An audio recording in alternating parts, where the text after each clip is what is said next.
नमस्कार दोस्तों, जय हिंद, वंदे मातरम। अपना सक्षम पॉइंट यूट्यूब चैनल पर एक बार फिर से आप सभी का हार्दिक स्वागत है। वर्ल्ड हिस्ट्री की क्लास में आज 21वीं number class second world war, द्वितीय विश्व युद्ध से संबंधित आज की क्लास रहेगी। तो आज की क्लास को करते हैं शुरू द्वितीय विश्व युद्ध से संबंधित। आज की क्लास का पहला प्रश्न है कि सुमेलित करना है। एक तरफ पुस्तकों के नाम दे रखे हैं और दूसरी तरफ उनके लेखकों के नाम दे रखे हैं। तो ये हमें सुमेलित करना है कि कौन सी पुस्तक है जो किस लेखक के द्वारा लिखी गई है। तो सबसे पहली जो पुस्तक है, the origins of the second world war, यह जो पुस्तक है, यह पुस्तक लिखी गई है जेपी टेलर के द्वारा। तो ए जेपी टेलर, ए में 2 नंबर। दूसरा है the second world war, the second world war है जो विंस्टन चर्चिल की है। तीसरे नंबर पर है द ओरिजिन्स ऑफ द लैंगसम वर्ल्ड वॉर। तो the origins of the world war जो है, यह पुस्तक लिखी गई है एस बी एस बी के द्वारा, एस बी के। और चौथे नंबर पर है द वर्ल्ड सिंस 1914। तो वर्ल्ड सिंस 1914 जो डब्ल्यू सी लैंगसम के द्वारा लिखी गई है। ये लैंगसम है जो इसका डब्ल्यू सी लैंगसम, इस पुस्तक 6 नंबर पुस्तक का नाम है the origins of the world war. तो इसका जो लेखक है वो है एस बी के। और चौथे नंबर पुस्तक है द वर्ल्ड सिंस 1914। इस पुस्तक के लेखक है डब्ल्यू सी लैंगसम। तो एक में दो, दो में एक, तीन में चार और चार में है जो तीन। तो दो, एक, चार और तीन, 4 नंबर ऑप्शन इसका राइट होगा। The origins of the second world war जो पुस्तक है ए जे पी टेलर के द्वारा लिखी गई है। द सेकेंड वर्ल्ड वॉर जो विंस्टन चर्चिल की है। The origins of the world war यह एस बी के की है। और चौथी है द वर्ल्ड सिंस 1914। तो यह डब्ल्यू सी लैंगसम के द्वारा लिखित। नेक्स्ट क्वेश्चन, निम्नलिखित युग्मों में से कौन सा सही सुमेलित नहीं है।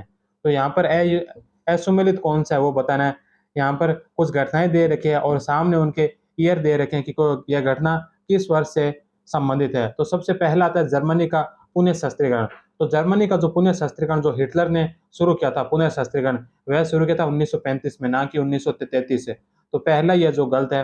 दूसरा, हिटलर द्वारा राइनलैंड का सैन्यकरण जो 1936 में शुरू हुआ।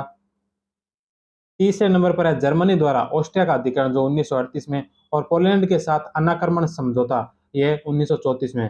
तो दो, तीन और चार तीनों सही सुमेलित है, पहला गलत है। तो पहला इसका 1 नंबर इसका राइट आंसर होगा। हिटलर ने जर्मनी के पुनः शस्त्रीकरण की घोषणा 16 मार्च 1935 को की थी। नेक्स्ट क्वेश्चन है कि द्वितीय विश्व युद्ध के समय ब्रिटेन ने जर्मनी के विरुद्ध युद्ध की घोषणा कब की। तो द्वितीय विश्व युद्ध के समय ब्रिटेन ने जो जर्मनी के विरुद्ध युद्ध की घोषणा की थी, यह की थी 3 सितंबर 1939 को। 2 नंबर ऑप्शन।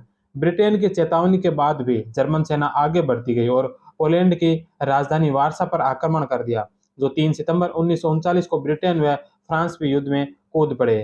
नेक्स्ट क्वेश्चन है कि निम्नलिखित में देशों में से किस देश ने सुरक्षा के उद्देश्य से मेजिनो लाइन का निर्माण कराया था। तो यह करवाया था फ्रांस ने। 3 नंबर, फ्रांस ने अपनी उत्तरी पूर्वी सीमा पर भूमिगत किलों की श्रृंखला बनाई जिसे मेजिनो लाइन मेजिनो लाइन कहा जाता है। प्रत्युत्तर में जर्मनी ने भी सिंगफील्ड लाइन तैयार की थी। नेक्स्ट क्वेश्चन है कि अमेरिका ने द्वितीय विश्व युद्ध में कब भाग लिया। तो अमेरिका ने दूसरे विश्व युद्ध में भाग लिया था 8 दिसंबर 1941 को। 7 दिसंबर 1941 को जब जापान ने पर्ल हार्बर को तहस नहस कर दिया, तो 8 दिसंबर 1941 को अमेरिका ने जापान के विरुद्ध युद्ध की घोषणा की थी। नेक्स्ट क्वेश्चन है कि वर्साई की संधि को शांति का अंत करने वाली संधि किसने कहा। तो वर्साई की संधि को शांति का अंत करने वाली संधि कहा था वुड्रो विल्सन ने। माइकल कोल ने कहा था कि द्वितीय विश्व युद्ध द्वितीय प्रतिशोधात्मक युद्ध था। मार्शल कोच ने कहा था कि वर्साई की संधि 20 वर्षों का महज शांति समझौता है। नेक्स्ट क्वेश्चन है द्वितीय विश्व युद्ध क्यों हुआ। निम्नलिखित में से प्रमुख कारणों का सही कोट की सहायता से चुनिए। तो द्वितीय विश्व युद्ध के कारण कौन कौन से थे। यहाँ पर दूसरे विश्व युद्ध के कारण दे रखे हैं, तो इनमें से कौन कौन से कारण है जो दूसरे विश्व युद्ध से संबंधित है। पहला कि वर्साई संधि की कठोर शर्तें। तो वर्साई संधि की कठोर शर्तें यदि दूसरे विश्व युद्ध का एक प्रमुख कारण था। राष्ट्रसंघ की असफलता, तुष्टिकरण की नीतियां और उग्र राष्ट्रवाद की भावना। तो ये चारों हैं जो दूसरे विश्व युद्ध के महत्वपूर्ण कारणों में से थे। तो 1, 2, 3, 4, 4 नंबर ऑप्शन इसका राइट होगा। इसके अलावा और अन्य अगर हम प्रमुख कारणों की बात करें, तो दो प्रतिद्वंदी सैनिक गुटों का उदय, अल्पसंख्यक जातियों का असंतोष, निशस्त्रीकरण के प्रयासों की असफलता और जर्मनी का पोलैंड पर आक्रमण जो तात्कालिक कारण था। तो दूसरे युद्ध का तात्कालिक कारण क्या था? जर्मनी का पोलैंड पर आक्रमण। जैसे प्रथम विश्व युद्ध का तात्कालिक कारण था ऑस्ट्रिया के राजकुमार की हत्या, वैसे द्वितीय विश्व युद्ध का तात्कालिक कारण था जर्मनी का पोलैंड पर आक्रमण। नेक्स्ट क्वेश्चन है, म्यूनिक समझौते के बाद किसने कहा कि मैं सम्मान सहित शांति लेकर आया हूं? तो यह बात कही थी चैम्बरलेन ने। म्यूनिक समझौते पर विंस्टन चर्चिल ने कहा था कि इंग्लैंड और फ्रांस को युद्ध और अपमान में से किसी एक को चुनना था। उन्होंने अपमान को चुना है, किंतु ये युद्ध से भी नहीं बच सकते। नेक्स्ट क्वेश्चन है कि प्रथम विश्व युद्ध में जर्मनी की समस्या को न केवल अनसुलझा छोड़ दिया वरन अंत में उसे अधिक प्रखर बना दिया, ऐसा किसने कहा था? तो ऐसा कहा था एजीपी टेलर ने। 4 नंबर ऑप्शन। नेक्स्ट क्वेश्चन है कि जेनेवा निशस्त्रीकरण सम्मेलन कब आयोजित हुआ? तो जेनेवा का जो निशस्त्रीकरण सम्मेलन है यह 1932 में आयोजित हुआ था। तो 1932 1 नंबर ऑप्शन। जेनेवा निशस्त्रीकरण सम्मेलन का उद्देश्य था कि प्रारूप संधि की सिफारिशों पर विचार करना और पूर्ण रूप से निशस्त्रीकरण लागू करने के उपाय सुझाना। पंचराष्ट्रीय सम्मेलन 4 राष्ट्र समझौते, मैकडोनाल्ड योजना, शांति स्थापना तथा निशस्त्रीकरण लागू करने की दिशा में महत्वपूर्ण कदम थे। नेक्स्ट क्वेश्चन है कि तुष्टीकरण की नीति के लिए कौन से 2 देश उत्तरदायी थे? तो तुष्टीकरण की नीति के लिए जो प्रमुख उत्तरदायी देश थे वो थे ब्रिटेन और फ्रांस।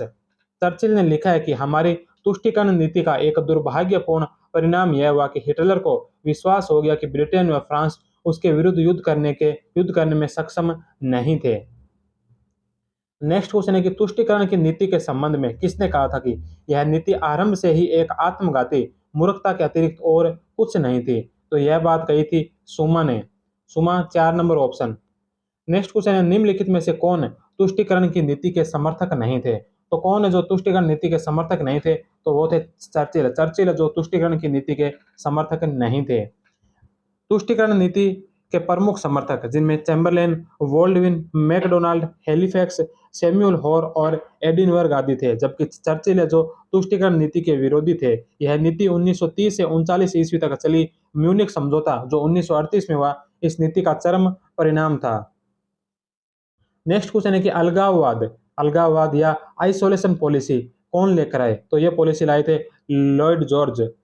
इसे पार्थक्य नीति भी कहा जाता है। इसके तहत ब्रिटेन यूरोपियन मामलों में अलग रहना चाहता था। इस नीति को 1919 से 1930 तक अपनाया गया था। नेक्स्ट क्वेश्चन है जिंगोइज्म है। जिंगोइज्म क्या है? तो जिंगोइज्म है उग्र राष्ट्रवाद। 4 नंबर ऑप्शन। अपने राष्ट्र के विकास वृद्धि हेतु दूसरे राष्ट्र का नुकसान करना उग्र राष्ट्रवाद ने तानाशाह को जन्म दिया जो द्वितीय विश्व युद्ध का कारण बने, जैसे हिटलर, मुसोलिनी इत्यादि। नेक्स्ट क्वेश्चन है कि तन्ना का स्मरण पत्र कब सामने आया था? तो तन्ना का स्मरण पत्र जो 1927 में। 2 नंबर ऑप्शन। 1927 में टोक्यो में सम्मेलन बुलाया गया जिसमें जापान के सेनाध्यक्ष, रक्षा मंत्री, वित्त विभाग तथा गृह विभाग ने भाग लिया। इसमें कहा गया कि जापान अपने अस्तित्व की रक्षा तथा अपने विकास हेतु दक्षिणी सागर तथा एशिया जिसमें मंगोलिया, कोरिया और चीन को अपने अधीन करेगा। इस हेतु जापान रक्त व लौह नीति को अपनाएगा। इसकी तुलना मुनरो सिद्धांत से की जाती है। तनाका जापान के प्रधानमंत्री थे। नेक्स्ट क्वेश्चन है कि जापान ने राष्ट्रसंघ की सदस्यता कब त्यागी? तो जापान ने राष्ट्रसंघ की सदस्यता जो 1933 में त्यागी थी। जब 1932 में जापान ने मंचूरिया पर कब्जा कर लिया, मानचुकों की कठपुतली सरकार बनाई, तो राष्ट्रसंघ ने विरोध किया। इसलिए जापान 1933 में राष्ट्रसंघ की सदस्यता का भी त्याग कर दिया। नेक्स्ट क्वेश्चन है कि किसने कहा था कि तृतीय विश्व युद्ध के बारे में तो मैं नहीं कह सकता, परंतु चौथा विश्व युद्ध पाषाण अस्त्रों से लड़ा जाएगा? यह बात किसने कही थी कि तीसरे विश्व युद्ध के बारे में तो मैं नहीं कह सकता, परंतु चौथा जो विश्व युद्ध होगा वो पाषाण अस्त्रों से लड़ा जाएगा? यह बात कही थी आइंस्टाइन ने। 2 नंबर ऑप्शन। कैटलवी ने द्वितीय विश्व युद्ध को हिटलर का युद्ध कहकर संबोधित किया था। नेक्स्ट क्वेश्चन है कि किसने कहा था कि संघ यानी कि राष्ट्रसंघ की सफलता के लिए आवश्यक था कि सदस्य राज्यों में इसके सिद्धांतों के प्रतिनिष्ठा, बुद्धिमत्ता और साहस होता, किंतु इसमें इसका सर्वथा अभाव था। अतएव जेनेवा की झील के तट पर एरियानान पार्क में निर्मित उसका भव्य प्रसाद शीघ्र ही उसका सुंदर समाधि स्थल बन गया। तो यह बात कही थी सुमेन के द्वारा। 3 नंबर ऑप्शन। राष्ट्रसंघ की विफलता द्वितीय विश्व युद्ध के कारणों में से एक थी। नेक्स्ट क्वेश्चन 20 नंबर क्वेश्चन है कि ten years the world at way to war नामक पुस्तक किसने लिखी? तो 10 years the world at way to war, यह पुस्तक जो लिखी गई थी, यह लिखी गई थी ई ली राइट के द्वारा। 2 नंबर ऑप्शन। इस पुस्तक में द्वितीय विश्व युद्ध के कारणों का उल्लेख मिलता है। नेक्स्ट क्वेश्चन है कि शस्त्रीकरण को रोकने का पहला प्रयास किसने किया? तो शस्त्रीकरण को रोकने का जो पहला प्रयास किया गया, यह अमेरिका के द्वारा किया गया था। शस्त्रीकरण को रोकने का प्रथम प्रयास यूएसए ने किया। इसके लिए एक सम्मेलन बुलाया वॉशिंगटन में 12 नवंबर 1921 से 6 फरवरी 1922 तक यह सम्मेलन चला, जिसमें USA, UK, France, Japan, Italy सहित कुल 9 देशों ने भाग लिया, जिसकी अध्यक्षता ह्यूजर्स ने की थी। इसे विस्तृत नौ सैनिक समझौता भी कहा जा सकता है। नेक्स्ट क्वेश्चन है कि जून 1927 को राष्ट्रसंघ द्वारा जेनेवा में निशस्त्रीकरण सम्मेलन किसकी अध्यक्षता में बुलाया गया था? तो यह लॉर्ड एसर की अध्यक्षता में। नेक्स्ट क्वेश्चन है कि इस सम्मेलन में तय की गई शर्तें, इस सम्मेलन में शर्तें कौन सी तय की? कि छोटे जहाजों पर बात हुई, जेनेवा प्रोटोकॉल बना, हथियारों का निर्माण जनसंख्या व क्षेत्रफल के आधार पर किया जाएगा। अंततः असहमति के कारण सम्मेलन असफल रहा। नेक्स्ट क्वेश्चन है कि लंदन निशस्त्रीकरण सम्मेलन कब बुलाया गया? तो लंदन निशस्त्रीकरण जो सम्मेलन है, यह जनवरी 1931 में बुलाया गया था। इसकी अध्यक्षता ब्रिटेन ने की थी। इसमें अमेरिका, जापान भी आए थे। इसका विषय नौसेना था। यह सम्मेलन भी असफल रहा। नेक्स्ट क्वेश्चन है कि जेनेवा निशस्त्रीकरण सम्मेलन जो 1932-33 में हुआ, इसकी अध्यक्षता किसने की थी? तो इसकी अध्यक्षता की थी हेंडरसन के द्वारा। जेनेवा निशस्त्रीकरण सम्मेलन 1927 की अध्यक्षता लॉर्ड एसर ने की थी, जबकि जेनेवा निशस्त्रीकरण सम्मेलन 1932-33 की अध्यक्षता हेंडरसन ने की थी। यूएसए द्वारा बुलाए गए निशस्त्रीकरण सम्मेलन में 1921-22 की अध्यक्षता ह्यूजर्स ने की थी। नेक्स्ट क्वेश्चन है कि वर्साई की संधि की कठोरता देखते हुए किसने कार्थेजियन शांति कहा था? तो वर्साई की संधि की कठोरता को देखते हुए इसे किसने जो कार्थेजियन शांति कहा? तो यह कहा था केन्स ने। वर्साई संधि की कठोरता को देखते हुए ब्रिटिश प्रतिनिधि मंडल के सदस्य केन्स ने इसे कार्थेजियन शांति कहा था। नेक्स्ट क्वेश्चन है कि किसने कहा था वैसे तो युद्ध समाप्त करने वाली प्रत्येक संधि एक प्रकार से आरोपित शांति होती है, किंतु वर्साई की संधि में अधिदिष्ट किए जाने का भाव आधुनिक काल में किसी भी संधि की अपेक्षा अधिक है। तो यह बात किसने कही थी? यह कही थी E.H. कार के द्वारा।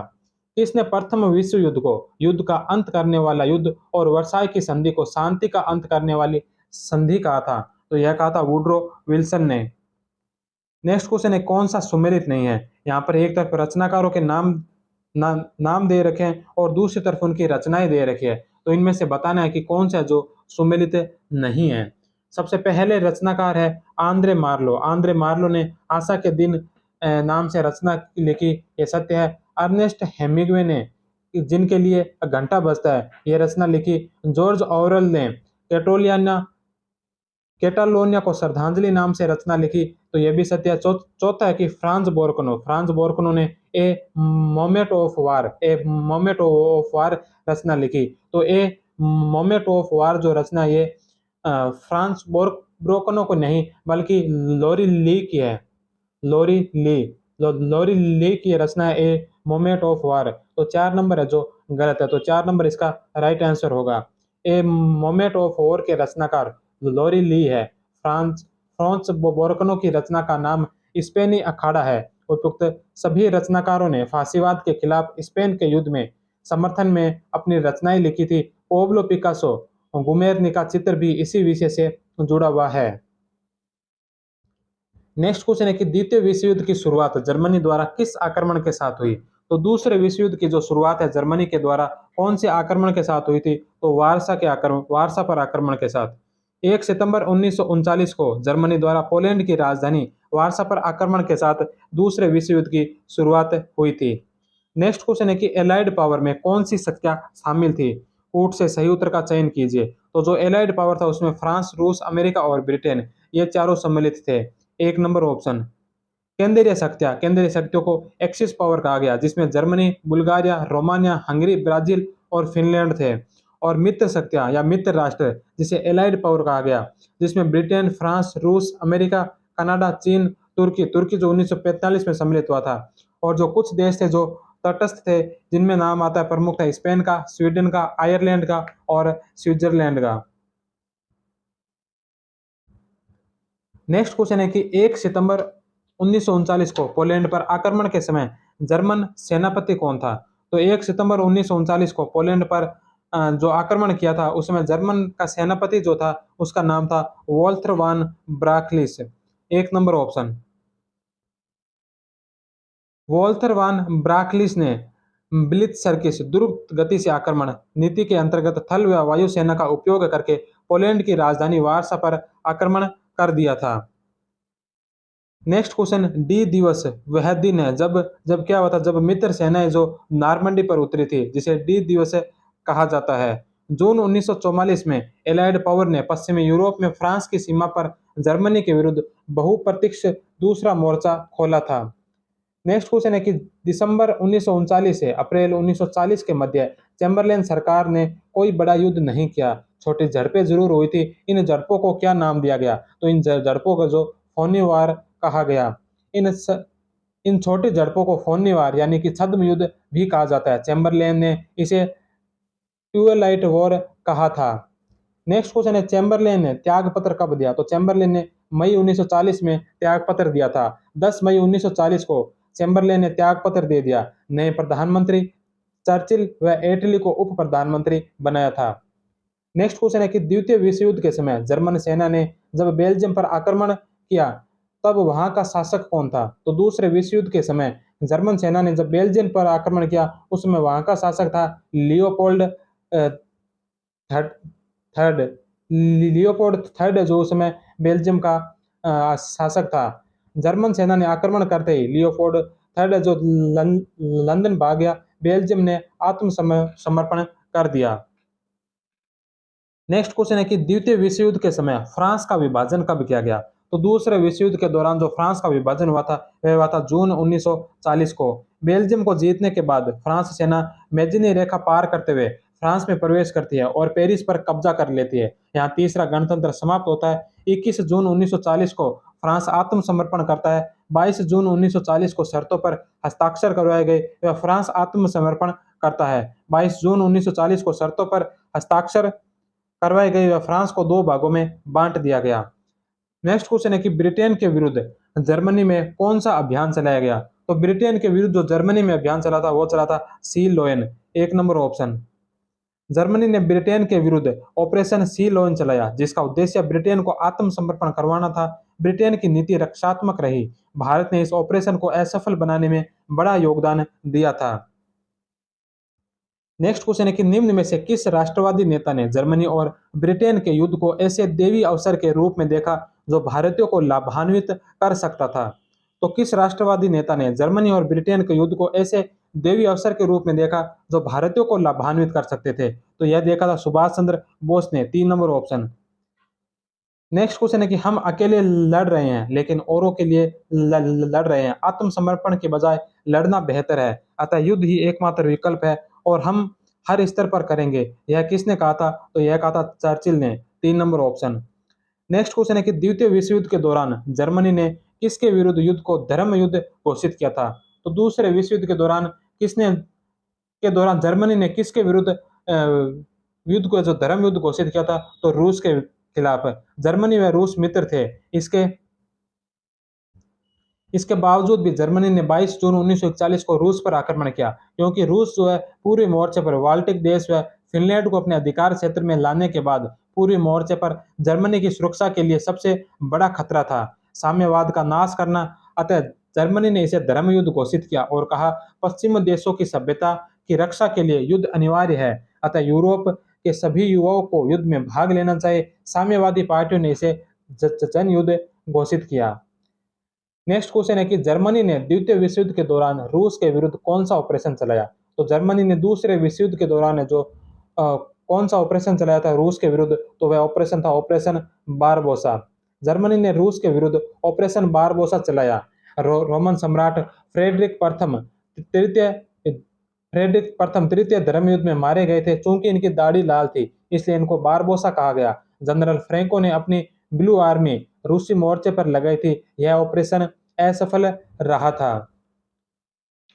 नेक्स्ट क्वेश्चन है कि राष्ट्रभक्तों का युद्ध किन किन के मध्य हुआ था। तो राष्ट्रभक्तों का युद्ध जर्मनी व रूस के मध्य है।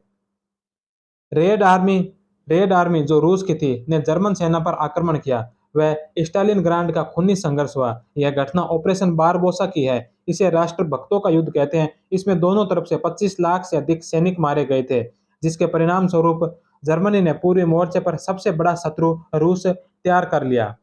नेक्स्ट क्वेश्चन है कि प्रजातंत्र का शस्त्रागार किसे कहा जाता है। तो प्रजातंत्र का शस्त्रागार है जो अमेरिका को कहते हैं।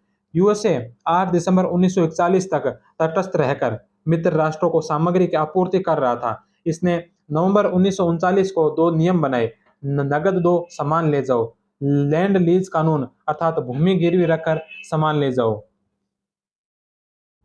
नेक्स्ट क्वेश्चन है कि हिटलर ने द्वितीय विश्व युद्ध में यूएसए के खिलाफ युद्ध की घोषणा कब की। तो हिटलर ने दूसरे विश्व युद्ध के दौरान यूएसए के खिलाफ युद्ध की घोषणा की थी। वो की थी 11 दिसंबर 1941 ईस्वी को।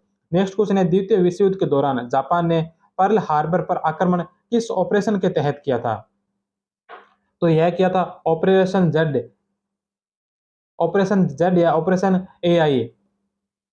तेल उत्पादन में आत्मनिर्भर बनने के लिए इंडोनेशिया पर अधिकार करना चाहता था, जिसमें सबसे बड़ी बाधा पर्ल हार्बर था। अतः अमेरिका भी 8 दिसंबर 1941 को द्वितीय विश्व युद्ध में कूद पड़ा। यूएसए दो मोर्चे पर लड़ा, एक अफ्रीका मोर्चे पर और दूसरा प्रशांत महासागरीय मोर्चे पर।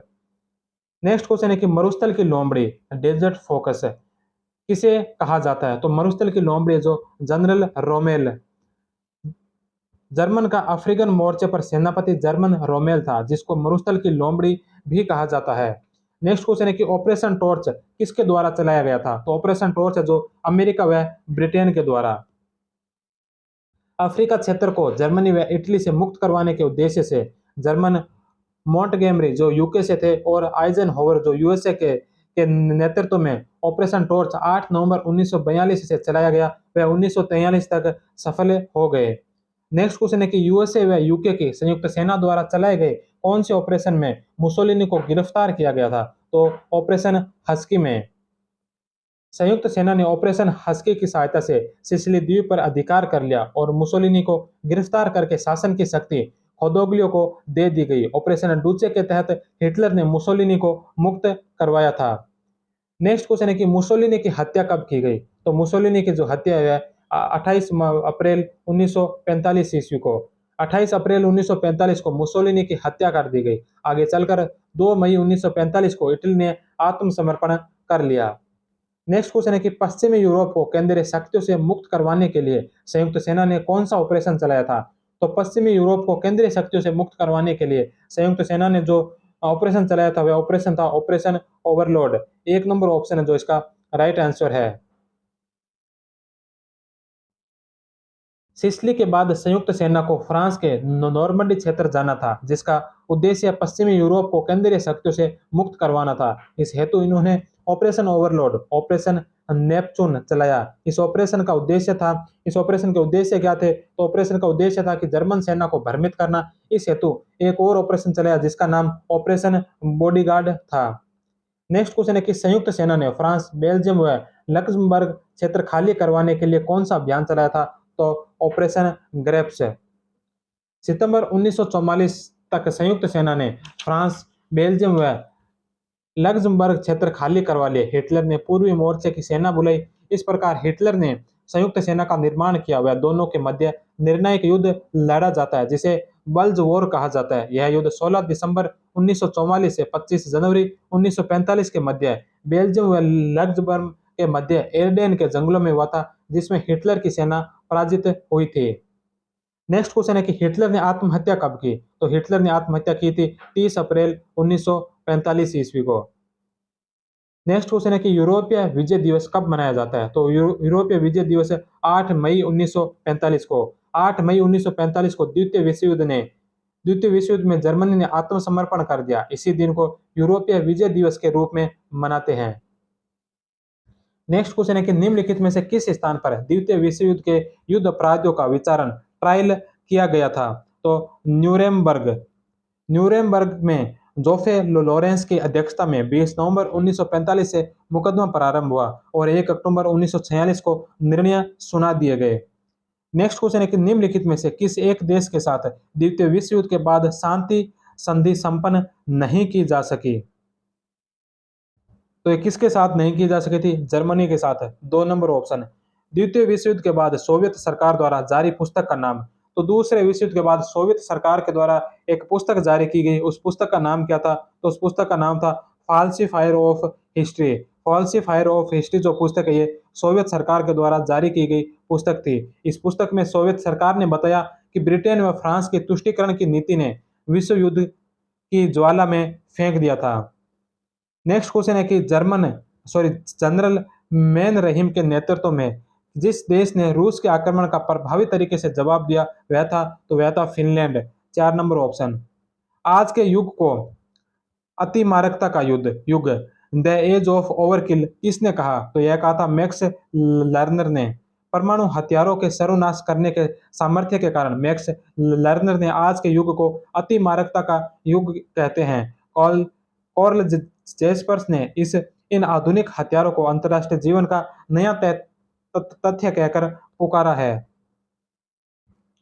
नेक्स्ट क्वेश्चन है कि निम्नलिखित में से किस नेता ने द्वितीय विश्व युद्ध के दौरान थाईलैंड को शाही जापान के साथ संबंध किया?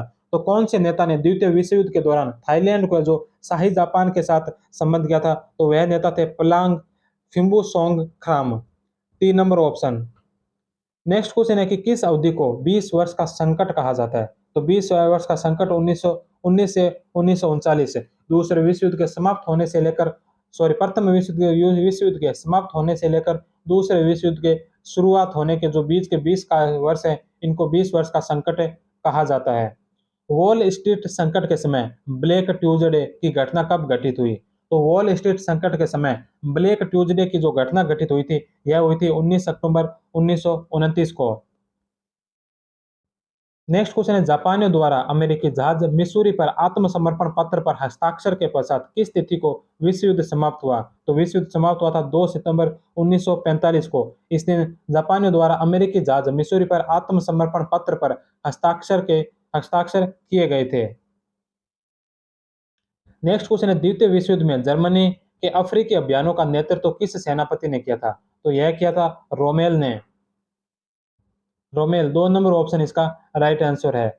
नेक्स्ट क्वेश्चन है कि मैं आपको मेहनत, खून, पसीना और आंसुओं के अतिरिक्त और कुछ नहीं दे सकता।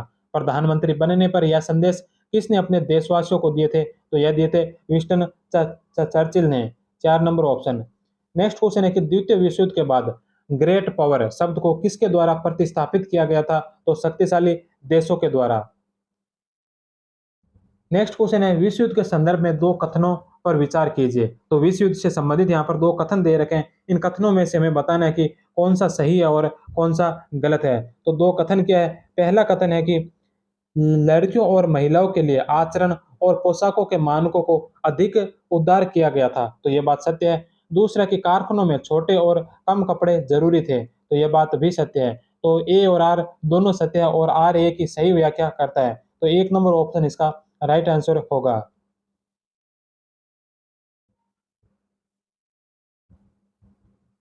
नेक्स्ट क्वेश्चन है कि फ्रांस ने जर्मनी के समक्ष किस वर्ष आत्मसमर्पण किया था? तो फ्रांस ने जर्मनी के समक्ष जो आत्मसमर्पण किया था, यह किया था 1940 ईस्वी में। नेक्स्ट क्वेश्चन है कि निम्नलिखित घटनाओं पर विचार कीजिए। यहाँ पर कुछ घटनाएं दे रखी है, इन घटनाओं को जो कालक्रम में व्यवस्थित करना है कि कौन सी घटना सबसे पहले की है। सबसे इसमें पहले जो आएगा वो आएगा जर्मनी के खिलाफ ब्रिटेन के युद्ध की घोषणा। जर्मनी के खिलाफ ब्रिटेन के युद्ध की घोषणा, उसके पश्चात फ्रांस के खिलाफ जर्मनी द्वारा युद्ध की घोषणा और फिर बेल्जियम पर जर्मनी का आक्रमण। तो 3, 2 और 1। नेक्स्ट क्वेश्चन है कि द्वितीय विश्व युद्ध के संदर्भ में फोनी वॉर किसे कहा जाता है? तो दूसरे विश्व युद्ध के संदर्भ में फोनी वॉर जो कहा जाता है, वो युद्ध के पहले 5 महीने जर्मनी के विरुद्ध कोई भी बड़ा आक्रमण नहीं किया गया था, तो जो छोटी छोटी झड़पें हुई थी उसे फोनी वॉर कहा जाता है। नेक्स्ट क्वेश्चन है दो सूचियां दे रखी है, इन दोनों सूचियों को सुमेलित करना है। तो क्या है दो सूचियां? इन सूचियों में एक तरफ प्रसिद्ध व्यक्तित्व है और दूसरी तरफ जो उनके पद दे रखे हैं कि कौन सा व्यक्ति किस पद पर विराजित था। तो सबसे पहला जो नाम आता है वो आता है गुस्ताव स्टेट्समैन। तो गुस्ताव स्टेट्समैन जो है ये जर्मनी का चांसलर था, तो 1 में 4 होगा। दूसरे नंबर पर है नेविन चैम्बरलेन। नेविन चैम्बरलेन जो ब्रिटिश के प्रधानमंत्री थे। तीसरे नंबर पर है जनरल फ्रैंको, जनरल फ्रैंको है जो स्पेन का एक राष्ट्रवादी नेता था, और चौथे नंबर पर है जोसेफ गोएबल्स है जो नाजी पार्टी का प्रमुख नेता था। तो एक में चार, दो में एक, तीन में दो और चार में तीन। चार, एक, दो और तीन। 4 नंबर ऑप्शन इसका राइट है। नेक्स्ट क्वेश्चन है कि महामंदी के दौरान किस वजह से ब्रिटिश औपनिवेशिक सरकार ने भारतीय रुपए का अवमूल्यन नहीं किया? तो किस वजह से जो महामंदी के दौरान ब्रिटिश औपनिवेशिक सरकार ने भारतीय रुपए का अवमूल्यन नहीं किया? क्योंकि विदेशी प्रेषण भरने के सरकार पर आए उप अनुग्रह के वजह से। 1 नंबर ऑप्शन। नेक्स्ट क्वेश्चन है कि निम्नलिखित में से जर्मनी के लिए सबसे बड़ा झटका देने वाली लड़ाई कौन सी थी जिसने द्वितीय विश्व युद्ध की दिशा ही बदल दी? तो वह थी स्टेलिनग्राद की लड़ाई। 4 नंबर ऑप्शन। निम्न नेक्स्ट क्वेश्चन है कि कौन सा कथन द्वितीय विश्व युद्ध के संदर्भ में सही नहीं है? तो दूसरे विश्व युद्ध से संबंधित यहाँ पर कथन दे रखे हैं, इसमें से कौन सा सही नहीं है वो बताना है। पहला, रूस और जर्मनी ने संयुक्त रूप से ब्रिटेन पर हमला किया और उसके बाद द्वितीय विश्व युद्ध अपने चरम पर पहुंचा। तो पहला ही गलत है। दूसरा, द्वितीय विश्व युद्ध जर्मनी द्वारा पोलैंड पर हमला किए जाने के बाद 1 सितंबर 1939 को शुरू हुआ। तो यह बात सत्य है। तीसरा, कुछ दिनों पश्चात 17 सितंबर 1939 को रूस ने हमारी तरफ से पोलैंड पर हमला कर दिया। यह बात भी सत्य है। और चौथा है कि पोलैंड पर रूस के हमले का प्रमुख मकसद लेनिनग्राद की सुरक्षा सुनिश्चित करना था। तो चौथा भी सत्य है। तो इसमें असत्य पूछा तो 1 नंबर ऑप्शन इसका राइट होगा। नेक्स्ट क्वेश्चन है कि जर्मनी के द्वारा सबसे पहले किन दो यूरोपीय देशों पर आक्रमण किया गया था? तो जर्मनी के द्वारा सबसे पहले कौन से दो यूरोपीय देशों पर आक्रमण किया? तो नॉर्वे पर और डेनमार्क पर। 2 नंबर ऑप्शन। नेक्स्ट क्वेश्चन है कि जर्मनी के सामने फ्रांसीसी आत्मसमर्पण हस्ताक्षर कहाँ किए गए? जर्मनी के सामने फ्रांसीसी आत्मसमर्पण के जो हस्ताक्षर किए थे वो एक ट्रेन की बोगी में किए थे। नेक्स्ट क्वेश्चन है कि ब्रिटेन की लड़ाई को कुल मिलाकर माना जाता है। तो ब्रिटेन की लड़ाई को ब्रिटेन की विजय। 2 नंबर ऑप्शन। नेक्स्ट क्वेश्चन और आज का अंतिम क्वेश्चन है कि द्वितीय विश्व युद्ध के दौरान यूरोप में अमेरिकी बलों का कमांडर कौन था? तो दूसरे विश्व युद्ध के दौरान यूरोप में अमेरिकी बलों का जो कमांडर था वह था ड्वाइट डी आइजनहावर। तो ड्वाइट डी आइजनहावर जो अमेरिकी बलों का कमांडर था। तो इसी के साथ ही आज की द्वितीय विश्व युद्ध की क्लास यहीं पर समाप्त होती है। कल की क्लास में हम पढ़ेंगे संयुक्त राष्ट्र संघ, जो द्वितीय विश्व युद्ध के बाद संयुक्त राष्ट्र संघ बनाया गया था, उस संयुक्त राष्ट्र संघ के बारे में। तब तक आपका बहुत बहुत धन्यवाद। जय हिंद, वंदे मातरम।